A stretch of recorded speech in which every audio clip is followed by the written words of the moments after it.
Hi, welcome to Gabbing with Girlfriends. And I'm so excited because my girlfriend today is my friend, Brian Slagel. Hi, Brian. Hey, how are you? I'm good. How are you? Good. Glad to be an honorary girlfriend today. And I am so glad you're back for part two. Absolutely. Okay, so I'm only going to moan. This is my last time I'm ever going to moan about this. But you asking me how I am, and I just fibbed and said I'm good. Okay, I have to tell you what happened to me. Okay. Uh-oh. Uh oh. So our son got married in England. He's the one that lives in London. He got married in England in July, and it was marvelous because Biff and his family came over, and it was heaven having all the kids there, all the grandkids. 2 days after the wedding, which was 2 days before my husband and I were taking a vacation to Capri, I fell. I slid on my hall floor on a spot that I knew was slippery. And I've known it's been that way. And I keep meaning to ask somebody to do something about it. And at least not, I could have put a rug over it. But I slid. I couldn't move. This sounds so dramatic, but I just have to tell you. So I couldn't move. An ambulance was called to take me to the hospital.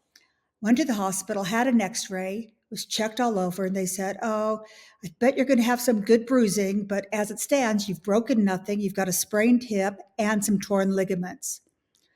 So I went home in excruciating pain. Having said that, they give you liquid morphine there to go home with. Who knew? But I'm not much of a drug taker anyway. So, in spite of the codeine and the morphine, whatever, I was doing this on basically prescription paracetamol, which is the same thing as Tylenol. Yeah. And so we canceled our vacation, obviously, put off coming back to the States for a week, came back to the States, and then went to my local doctor. And she said, "This isn't right. You're 3 weeks into this, and you make it sound like your pain's getting worse by the minute." And I said, "I can't move. I'm feeling immobile now." So she sent me straight away for a CT scan, which discovered I have 5 fractures in my pelvis. Oh no. So not only did they miss one breaks, 5. The moral to the story is if you ever have anything that you need doing at your house, don't put it off, just do it. And the bigger and better moral to the story is never have an x-ray in England. Yeah, apparently.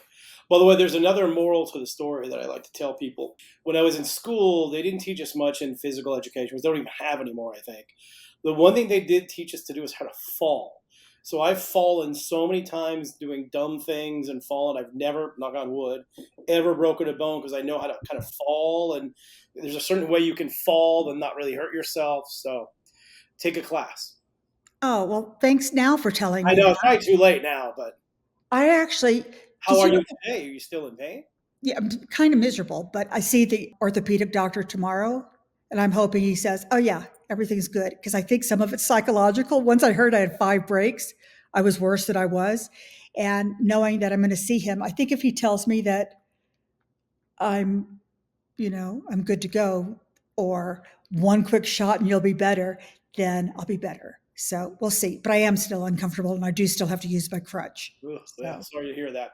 Yeah, I oh, actually was at the doctor today for a follow-up appointment. Everything's good. So, what were you following up on?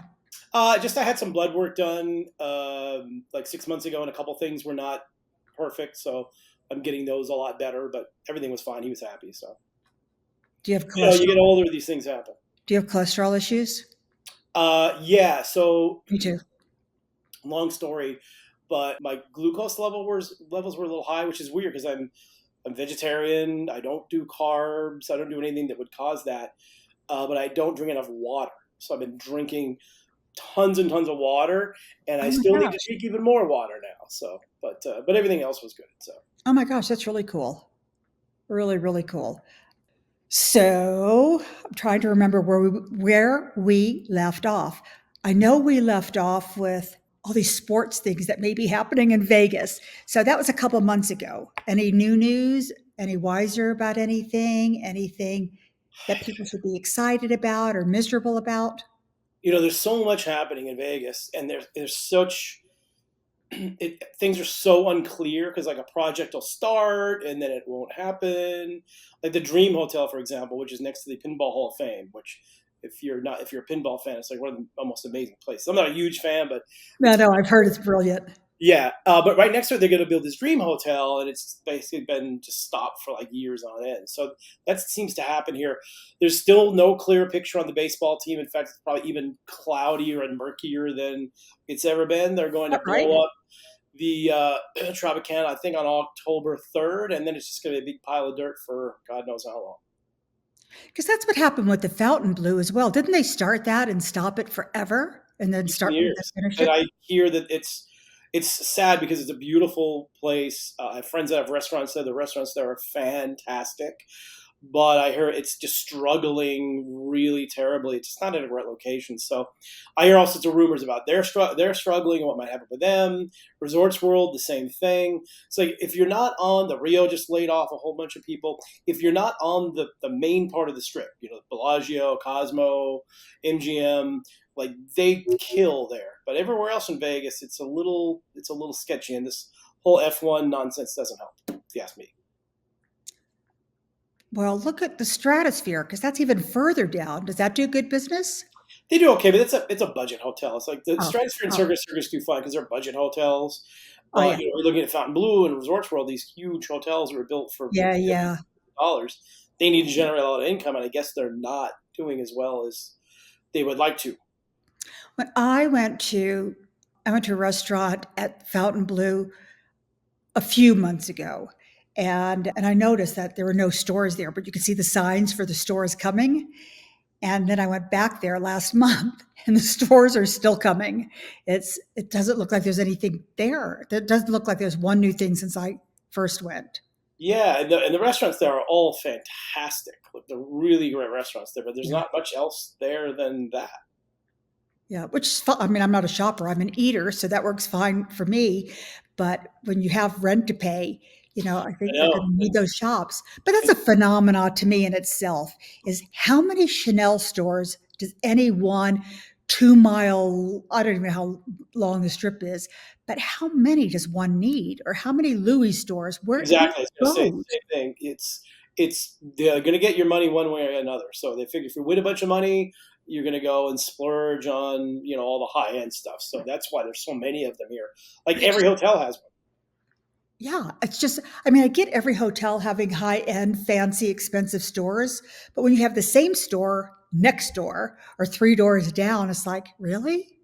Well, they want if you win at Fountain Blue, they want to keep the money there and Yeah, not have you go yeah, to yeah. Resort World and buy it there. So. It's so funny to me. It's bizarre. Hmm. But again, I'm not a shopper, so it's weird. But okay, so no wiser there.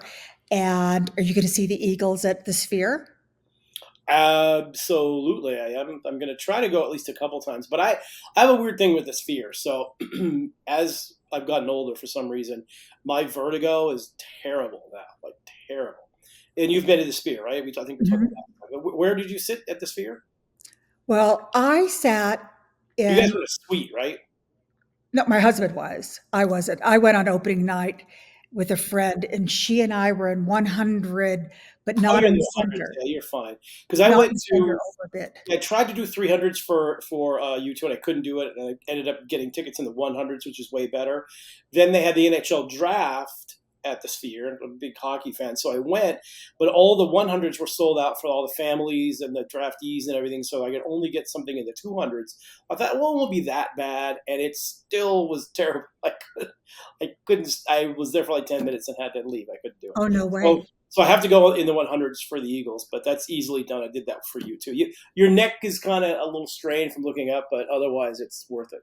So the friend that I went with, when we were in the 100s, we both loved our seat a lot. Again, we weren't, I can't even remember what center was called. We were over a little bit, but we just loved him.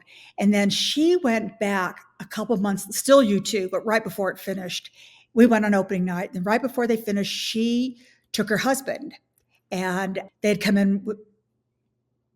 I'm trying to think what the kids did. I know the kids didn't go, but anyway, she and her husband came in for some business thing and they brought their kids with them, but I know they didn't go. But anyway, it doesn't matter.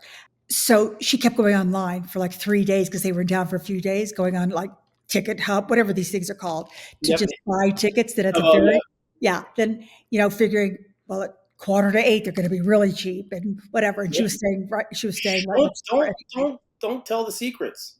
Don't let the secrets out. I never knew that either. But anyway, so she got seats in the 300s, like 40 minutes before the show started. And I think they were quite high too in the 300s, whatever. She went and loved it. She said it was a different show. Hmm. That when you sit in a different part of that venue, it's a whole different thing. So if you don't have vertigo and being looking straight down to a stage 4 million miles away, and you're not afraid of falling, then the 300 is probably the best thing to see at the Sphere because you're right. You can basically see the entire thing, kind of the way it's meant to be, like Mm, right in front of you. Like I said, the 100s are awesome, but you've got to look up because everything is up. So yeah, that's yeah, it. if you don't deal with those issues, then the 300s are great. But why do you think you want to go twice to see, or more than once to see the Eagles? Why isn't Well, one enough? well, I think it's more the Sphere than anything else. I went 3 times for you too, just because the first time you go, you see it, but you don't. There's so much going on that you don't see everything. Like the second time I went, I was like, oh, I forgot, I didn't realize that, or I forgot about that, or you see things that you didn't pick off the first time, and then the third time I went, I took my girlfriend who hadn't been before, and she wanted to go, so I went the third time to see her. But still, even the third time, you kind of know where everything's happening, so you can always go, hey, watch there or look there, So it's pretty fun, and I love the Eagles, so I'm all for going a couple times. I just hope they don't play 3.5 hours, which they did the last time they played Vegas. I would Ugh, imagine they won't do that for the Sphere because that would cost way too much money. But if you're not Taylor Swift, you've got no business playing 3.5 hours yeah, if you're anywhere. not, or Bruce Springsteen, those two are Yeah, yeah, acceptable. But Iron Maiden's my favorite band of all time. I don't want to see them play 3.5 hours. yeah. It's just too much. I can't do Way, anything for 3.5 hours. Nothing yeah, except way sleep. too That's much. it. Yeah, But so did you see Fish or the Dead? no, No, me neither. I don't like either. I don't even know what either of those are. same But here. but the Eagles, I do. I love the Eagles anyway, so I can imagine me going to see them. But maybe I'll wait to see how long the show is before I Well, go. it won't be that long because I mean I would imagine it's not that long because this the you're paying for technicians to do a several hour show, and those things aren't inexpensive. In fact, I heard the UFC, the fighting MMA thing, they're doing an event there, and they're spending just on the production itself $5 million, and they're doing a one night event. So where do they get? How do they get their money back? They probably won't. I mean, I'm sure they'll sell a bunch of tickets and make money. I think they're getting their money back in just the exposure that they're going Is to it get by televised? doing Maybe it. Yep. it's Yeah, some it's on kind of. ESPN, and it'll be. Sorry, it'll be a pay per view. So So I'm there's sure some they're money getting people there. paying for it. Yeah. Yeah. Wow. So I wonder who it'll be after the Eagles. This is what's fun now about the Sphere is the guessing game. Well, I can't remember we talked about it last time, but when I went, I was texting with Lars because you two and Metallica are very, very close. And I know Lars went on night one. And so I said, hey, I'm at the Sphere. He's like, oh, well, you got to let me know what you think. So I said, all right. So after the show, he said, what did you think? I go, I need 24 hours to decipher this, to let it program in my head. It was so insane. So we talked quite a bit the next day. And same thing. He said it was amazing. It's a really great thing. And he's talking about how it's a game changer in terms of how concerts are and what you do. So, we didn't talk specifics about it, but I could just tell his excitement about it. And Metallica likes to check things off their list. They wouldn't do like a whole big 2 or 3 month long thing, but I could see them doing 4 to 6 shows there, maybe just to do it. At least I would hope so. See, that's what I wonder where like the minimum number of shows to make it pay off. Do you I know what I mean? Because it is Yeah, such an expensive thing to do. I Like think how do Fish. you Yeah, Fish did 4 to. I think they did 4 to 6, and I've heard from my 4 to friends 6 shows or weeks? shows. And Dead Again has done a lot more. And I've talked to some friends that work for the company that that runs the Sphere, and it's like it depends on the band and stuff. But you really, if you're going to spend that money to do all that stuff there, you got to do at least 4 shows at a minimum. But I think 4 to 6. So we'll see. Not that many people have done that yet. So because obviously, and a band like the Eagles, where they don't really tour that much, it makes sense for them to do it. I don't remember if we talked about this or not, but did you know that there's a place right near Burbank Airport that's a little sphere? Yeah, Do you know that's where they do their yeah, that's bluebird? where they do all the production stuff. Yeah, Yeah, it's at Burbank. That's it. It's funny because I've never seen it. Now, I've driven so past it a million times. I'm like, oh, that's kind of a yeah, weird spot. And then now I know. Now knowing what it is, like, but oh, what was it before that, or was it built for that? it was built for that. I forget what was there. There was something there, but there wasn't that. And I remember That's when so that funny. was there, I was like, I kept wondering, I wonder what that is. That looks really Isn't weird. that weird? That's so Very funny. weird. Hmm. Hmm, hmm, hmm.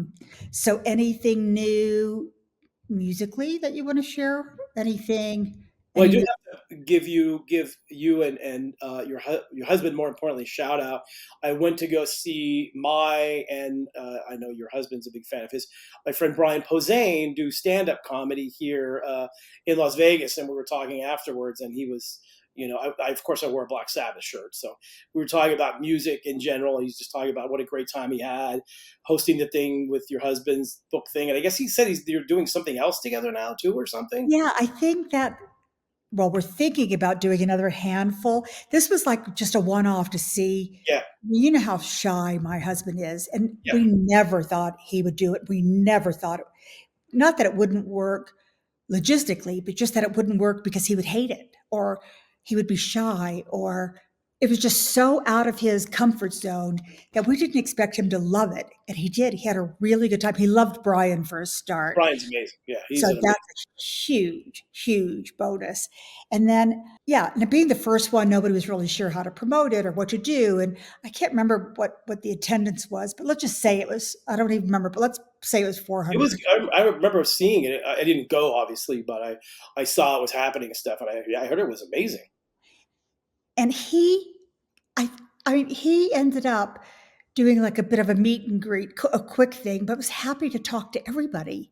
And that, honestly, it's just, I was blown away. I didn't go.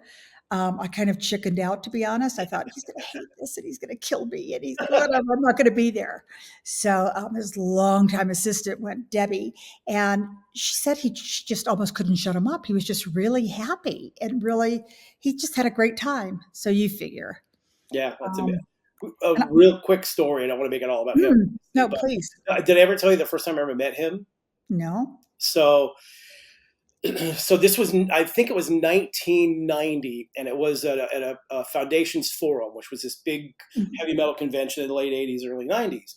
So this was the first year they were doing their award. Maybe it's the second year that they're doing it. They did an award ceremony, and they gave out an award. I even forget what it was. It was the Dave Pritchard Memorial Award. Dave was the original guitar player for Armored Saint, who passed away from leukemia, and they did an award for him. It was like I forget if it was a lifetime achievement or what it was, but anyway, so they said, we want you to be one of the presenters because obviously you're, been around since day one from them. And then they said you're going to be presenting with Geezer Butler. And so when they told me that, I was like, wait, what?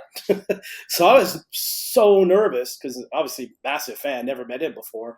And he came up, before we met, a few minutes before we had to go on stage. And he was so nervous, like way more nervous than I was. I mean, going up and talking to people and stuff Yeah. isn't a big deal. But he was so nervous about it. I go, I got you. Don't worry about it. So, but he was sweet, and it was really an honor to be able to do that. But I was so surprised that he was so shy, like so insanely shy. I was like, oh wow, He could play in front of 100,000 people and not right? even think about it. Not even, wouldn't even face him. And if he has to speak to more than two people, that's it, done. He's like over it. It's before it even starts. The whole thing is so intimidating for him. And it's funny. He just, and it was really funny. I was just telling somebody this morning this story. He doesn't use the phone. When he grew up, he didn't have a phone, and he just doesn't use a phone. I'm probably the only person he's ever really talked to on the phone. Like anybody calls, and there used to be a list. And back when our kids were little and we had a nanny in the house, there'd be a list by the phone. If somebody calls for him, he's out on the lake, or he's wherever. There's a whole list, so she wouldn't say the same thing all the time because he just won't get on the phone unless he does a phone interview. And then he could talk forever. And it's kind of like a split personality, Geezer and Terry. Very common though. I mean, it's very common. I mean, Yeah. like, so I'm wearing a Slayer T-shirt. One of my best friends is Kerry King, and Kerry for years was insanely shy. I mean, I knew him, obviously from the early days. He's always pretty open with me, but just insanely shy. And same thing, like you could not call him on the phone. They could never get him on the phone, like in the '80s or whatever you call his house. And they're like, oh, he's not here or whatever. You can never get him on the phone, and he's still pretty shy to this day. He's coming. He's got his own band now, so he's kind of coming out of it. But that's why he would, when you would first meet him, of course he looks like he's going to kill you, but he's like really a sweetheart guy. But that's why even now you see Kerry before he's had a drink, and he's super cool. Everything's good, but a couple drinks in, then it's okay. That's the Kerry we know. He's a little bit less shy. But musicians, Yeah, there you go. No rhyme or reason all the way down the line. And I know what I have to send you. Did you see because you'd like this, being a sports person, did you see the Aston Villa being the team yes. did you see the Adidas I thing? saw that stuff, and Oh, I cool. know from reading his book that he's a huge fan of Aston Villa. So when I saw that, I go, that must have been mind blowing for him to be able to. Yeah, it was just, he loved it. He just loved it. And it's really funny because I'm not an Adidas fan. Long story, but which I'm not even going to go into now, just because of him just having done that. But when he was asked to do it, I'm like, I didn't even take it to him for the first couple days that I had. When they asked him, I was like, I don't know that I really want him to do it. And so I sat on it, and then I thought he'd kill me if he knew that I was sitting on something that had to do with the villa. So I told him, and he knows what my problem is with Adidas too, or Adidas. And so he didn't even bat an eyelash. It was, yes, I'm doing it.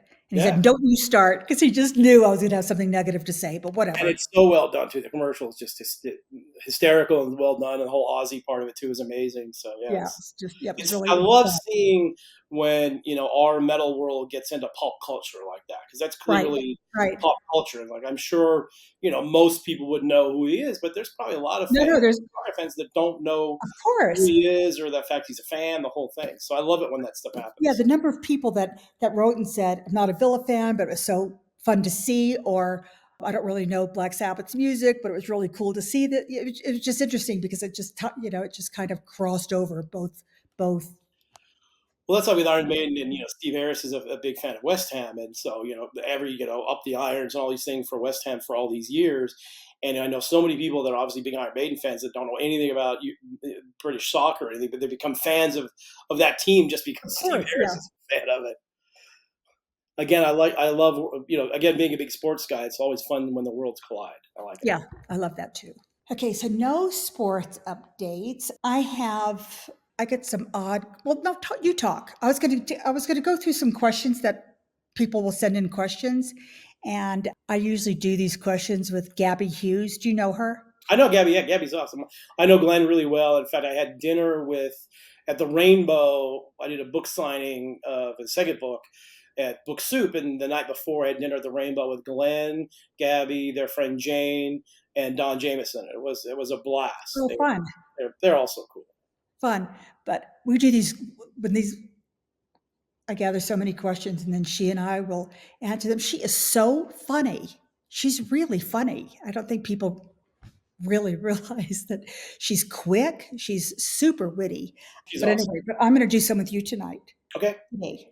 But I want you to keep talking about all your infinite wisdom about the music industry and Las Vegas because I love listening to it. Yeah, I mean, Vegas is an interesting place. It's interesting being here and getting a little bit on the inside of what's happening, both musically and just what's happening to the city is really, really interesting because it really is.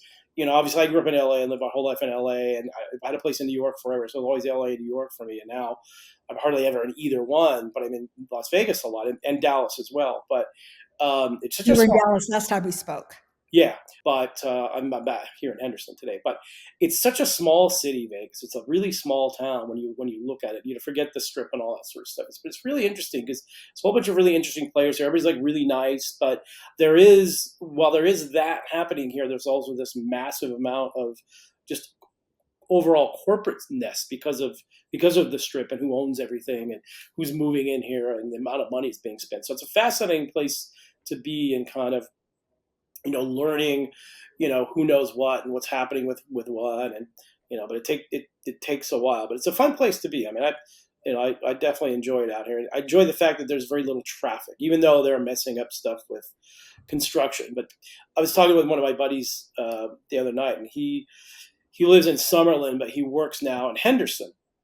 And I just kind of, the commute's like 25, 30 minutes. And we're both kind of laughing because he's from New York.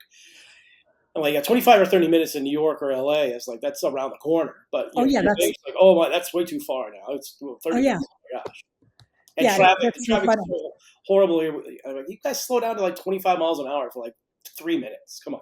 Yeah, no, I moan all the time if I'm going past Allegiant Stadium. So if I'm on the 15, there's I don't know, a 2 mile, Hmm. whatever, where traffic's just at a standstill. Maybe it's a mile, whatever it is, but it feels like forever. And then I think you could be on the 405, and Hmm. suddenly it puts it all into perspective for me. So I said, let me transport you guys to the 405 freeway just for a day, and you won't complain about the traffic. Ever, ever. I mean, it's just, yeah, or the 101, it's just hideous. But I was just going to say something too about Vegas. Oh, did you know that there's a studio now at the Wynn, a Sirius X, Yeah, whatever? I was there. So again, my worlds collide. The NHL draft was here, and I have a lot of friends who do radio shows on SiriusXM. So they had me on their show at this brand new state of the art studio at the Wynn, and it's incredible.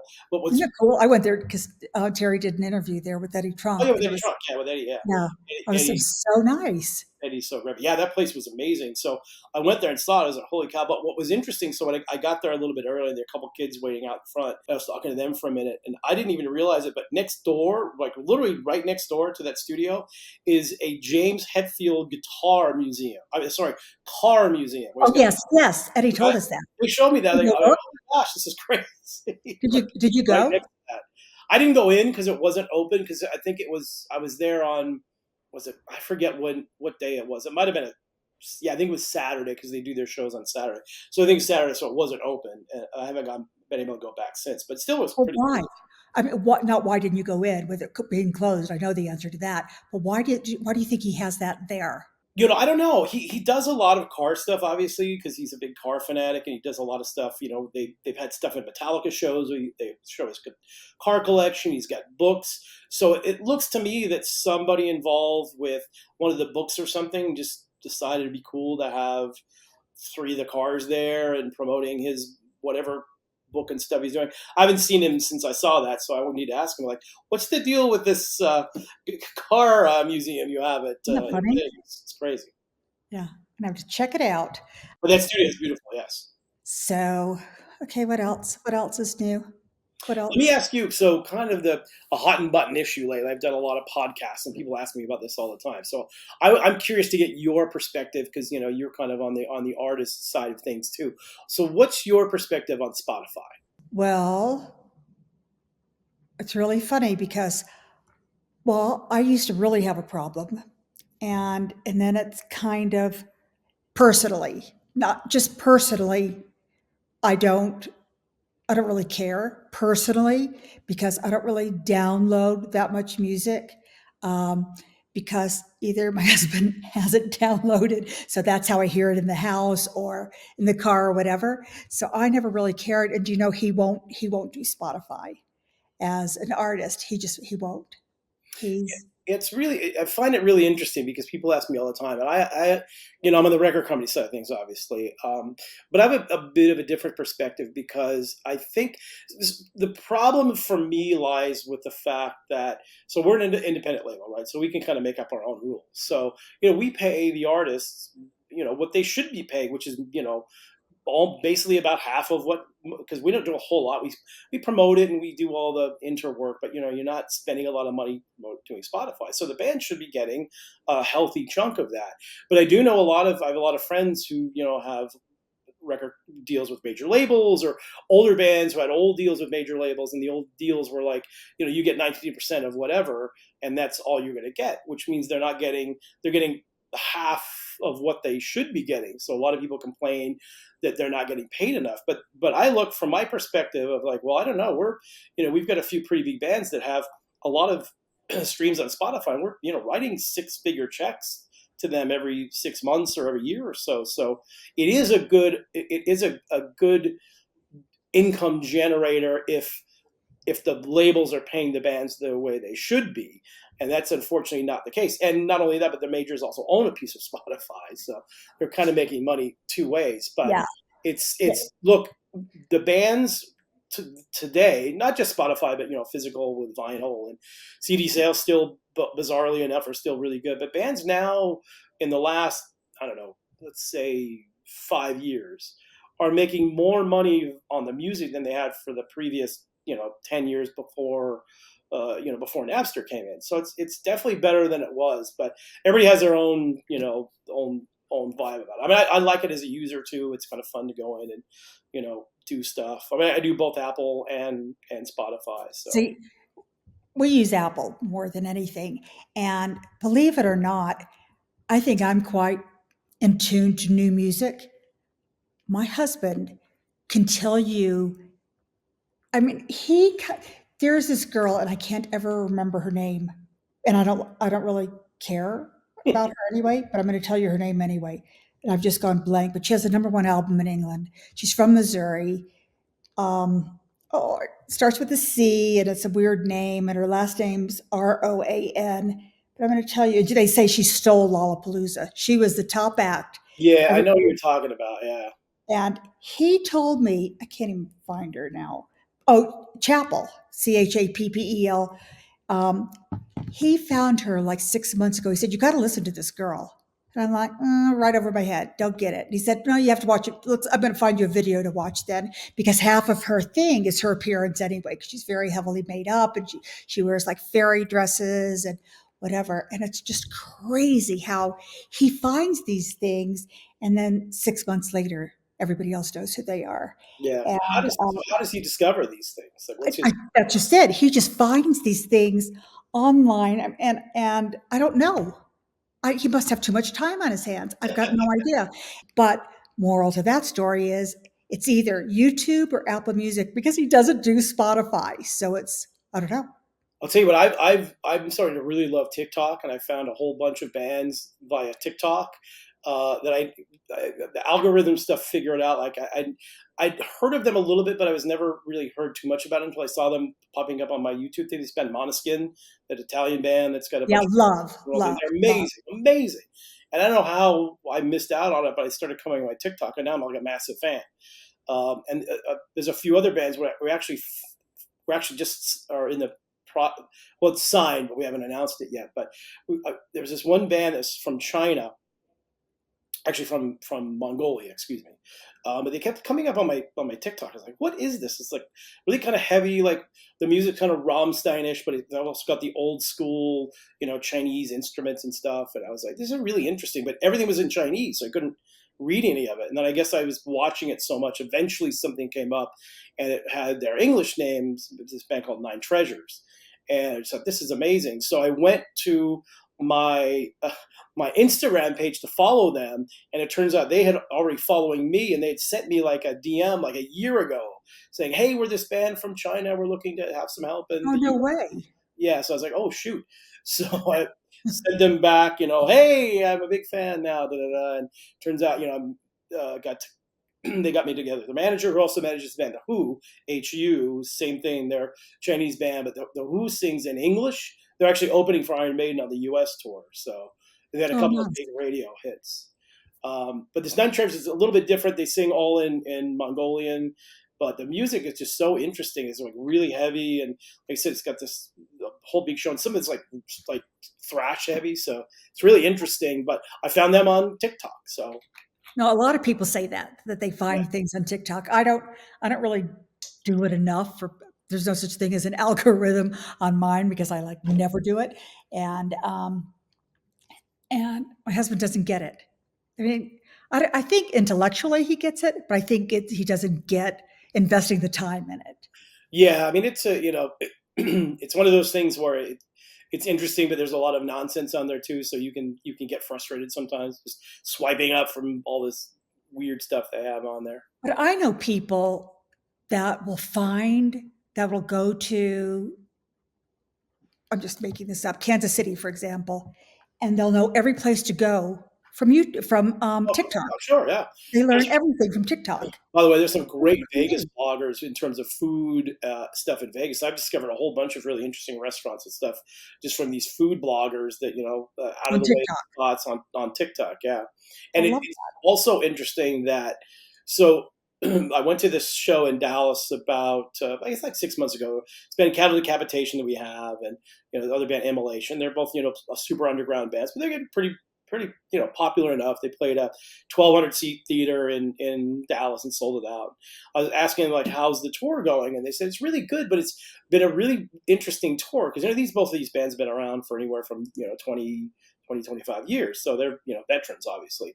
They said this tour we've seen more young kids at our shows than we've seen in the last like 10 or 15 years. I said, well, you know why that is? And they go, no, why? TikTok. They go, we're not on TikTok. I said, well, you don't have to be on TikTok. The kids are on TikTok, and they'll hashtag cattle decapitation and send it all their friends. I mean, that's how Ghost actually like really kind of blew up to being an arena headlining band now, because the story goes that these fans got into this song "Mary on a Cross," became this whole TikTok thing with multi-millions of views. The band didn't know about it. The record company didn't know about it. Nobody knew about it. The story I heard was that Tobias, the main guy, he's got a 14-year-old daughter, and she came up and said, "Hey, Daddy, you're all over TikTok." He's like, "What?" Oh my God. I am. And yeah, that exploded them. So it's just these kids. That's how they're turning their friends on to music, and it's a fascinating thing. It's kind of the first time since, I don't know. I mean, almost all the way back to MySpace or something, where you had some sort of vehicle where people can discover music, because now it's so all over the place. It's really, there's not like one place to really go to. Yeah. So Yeah. it's really fascinating how it's moving the needle. Well, it's really fascinating because once upon a time, the only way you could discover music was if you were lucky enough to be on the radio, or if you happened to be outside a concert and somebody handed you a sampler of somebody else's music. And otherwise, that was it. It's still, though, I think it's really interesting, though, because while all of that's true, to me, it feels like nothing's really changed in how people discover music. It's just the how fast and how quickly it gets. Like, so the first time I ever heard anything heavy, I heard one of my friends played me Machine Head by Deep Purple. I was like 11 years old, and I was like, oh my gosh, what is this? I'd never heard anything like that before.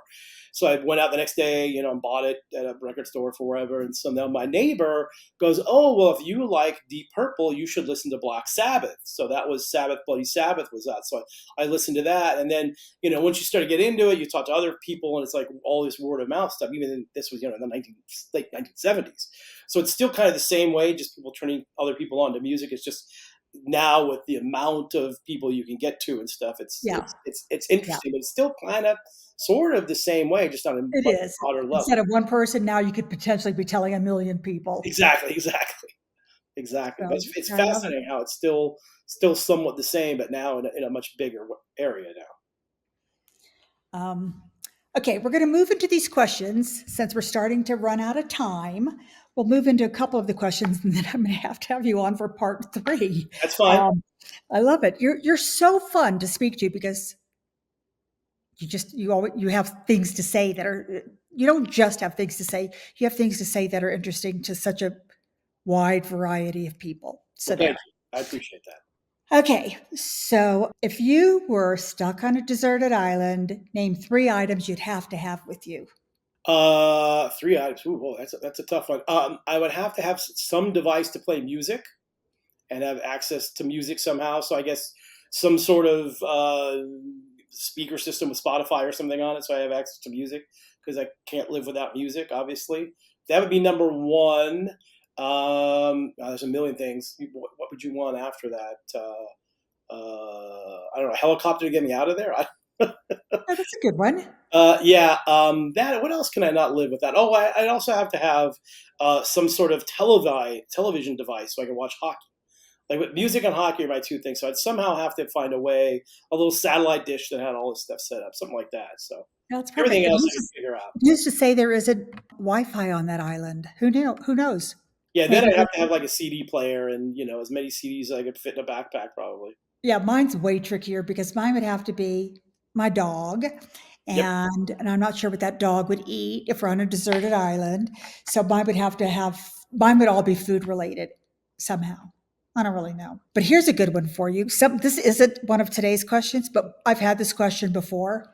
If you could only listen to one song for the rest of your life, one song, what would it be? My favorite song of all time, "Hallowed Be Thy Name" by Iron Maiden. You were really fast. You didn't even have to think about it. Nope, favorite song of all time, always will be, never going to change. Forever and ever and ever? More than likely, yes. Well, that was a good one. Okay. Okay. Guilty pleasure. What is your televised guilty pleasure? Well, I don't know that I don't think it's really a guilty pleasure, but my friends all think it is, and it's like I love watching The Big Bang Theory. It's like I love that show. Oh, I still watch it I've constantly. never seen it. What's that? I've never seen it. Isn't that Oh yeah, crazy? it's like a huge. It's a sitcom. Yeah, no, I know what it is. I don't know how or why. I've never because I love her anyway, Yeah. so I don't know why. I've always loved that show. Yeah, I'm not really big in like new school comedies. I don't find a lot of them really funny. There's a couple things here and there that I like, but that show I love. I still watch it, especially in the summertime when there's no sports. Really, I'll watch that a lot. I'll tell my friends like, "Oh, I love that show." I'm like, what? You like that show? It's like, And yeah, is it smart? Is it it's a smart, fun show. You don't really have to think much about it, and it's interesting. see, maybe that's because she's so smart. Maybe I think the show's going to be too smart for me or something because, All of it. I mean, I also love like Master Chef, which cooking yeah, show. me too. That's a good one. That's a good guilty pleasure one. But speaking of Master Chef, my guilty pleasure is there's a show that's on in England called Come Dine With Me. And where five strangers get together to have dinner. It's one of their houses on Monday, Tuesday, Wednesday, Thursday, Friday, and they all cook for each other and they get graded. And whoever gets the highest marks by the end of the week, by the end of their all five of their dinners, wins £1,000 or something. And they're not professional chefs. No, they're not. They're not. But funnily enough, I just discovered, so this is on in England, but I discovered now that I'm pretty immobile, I kind of find things that I didn't know existed. You could see all these shows over here, these English shows on YouTube, but I didn't know that. Well, not only that, there's because my girlfriend's really into British TV stuff too. There's an app. BritBox. Yes, BritBox. Yeah. Yeah, BritBox or Acorn. We get these, and then Terry gets all these English things on his computer. But for somebody that can barely turn on a TV, like I'm all about the old fashioned, I'd rather get up off my couch and go turn a TV on, never mind trying to figure out our TV. So for me to watch it on YouTube is just heaven. Yep. But they also have, but anyway, I just discovered they had one called Come Dine With Me Professionals. And Oh, these aren't professionals that we would know, but they're professional chefs at little restaurants in England. So they would compete against each other. That was really interesting. But there's also a show called Dinner Date. English also can be found on that sounds YouTube. familiar. And what it is, apparently, because I went to somebody that's very heavily into reality TV. He was a reality TV person. He actually created The Bachelor. And I went to him and said, I've got one. And I told him about Dinner Date. And he thought it sounded brilliant and couldn't figure out why it wasn't done here. And then his agent looked it up and somebody had brought it here. I forget what year it was, but let's say 15 years ago, and shopped it around and nobody bought it. And I can't believe that still nobody has because it's so successful there. And apparently these kind of shows, if they're already successful in one country, they assume it'll be successful someplace Oh, else. we steal everything from the English. Like so many Yeah, shows, we yeah. steal from the English anyway. So But this is so a woman or man will get 5 different menus sent to her and has to pick out the 3 menus she likes the best. And out of those 3 menus, she goes to each person's house. Never, so it's a blind date really because she has no idea what they look like. She just likes their menus. And then the one that wins goes out, the show pays for them to go out to dinner, and they always have a good time and they never see each other again. And the other 2 that don't win anything, that don't win her knock at the door, they get like a room service tray with a rose on it and a microwave meal. And it's so fun. Those are my guilty pleasures to watch. sounds like it But would they're work over here. funny. Also. They're really good. And I mean, Master Chef is a whole different level because Yeah, these are all amateurs and it's silly and it's dating and it's just cute. yeah, But and I like Chop too. Because my good friend Chris Santos is on it too, so that doesn't hurt. But that show's fun. okay, so we're going to start, and I'm going to write this down so we don't forget. Our next chat, we have to start at talking about Chris Angel, okay? Okay. Speaking of Vegas, Yeah, absolutely. that's Just the saw way him the we're. other night, actually. You did? And Eddie Trunk had a birthday party here, and Chris was there. So Oh yeah, we were in Utah, but yeah, it's and not that I could have gone anyway, but yeah, I that's how I first that's how we first saw Chris was through Eddie. So yeah, fun. Okay, but we're going to start that because interesting story there. So we're going to wind down because do you know, speaking to you, I think are my longest episodes. I'm normally 35 minutes and then think I have to go because I'll get bored listening to it again. And that I can't imagine anybody sitting through more than because my attention span's so short. I always think anything beyond 35 minutes is a stretch. And here we are 48 minutes into it. And I could do another 48 minutes. So we'll have to do that one next time. sounds But good to me. I can't thank you enough, Brian. And I look forward to we have to really make an effort to do this in person too. Yeah. Also, we definitely. It's been way too long since I've been to Crossroads. So Yeah, we have to do that because we love Crossroads. same here. Okay, well, thank you very much, and I will speak to you soon. Thanks everybody that's joined in. Thank See you. ya. Bye. Thanks so much for tuning in today, and be sure to follow Gabbing with Girlfriends on here so you never miss an episode. You can also find us on social media for more fun and in-depth conversations. Thank you.